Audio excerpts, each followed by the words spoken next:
بسم اللہ الرحمن الرحیم۔ السلام علیکم ورحمۃ اللہ وبرکاتہ۔ عابد رضا چینل کی طرف سے آج میں اپنے دوستوں کو رسول اللہ صلی اللہ علیہ وآلہ وسلم کا ایک بہت ہی پیارا فرمان بتاؤں گا۔ اس سے پہلے میں اپنے تمام دوستوں سے گزارش کروں گا کہ اس ویڈیو کو آپ نے آگے ضرور شیئر کرنا ہے۔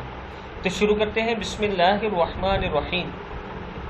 حضرت جابر رضی اللہ تعالی عنہ فرماتے ہیں کہ ایک آدمی آیا اور اس نے کہا کہ فلاں کا میرے باغ میں کھجور کا درخت ہے اور اس نے مجھے تنگ کیا ہے اور اس کے کھجور کے درخت کی جگہ مجھ پر بڑی گراں ہے۔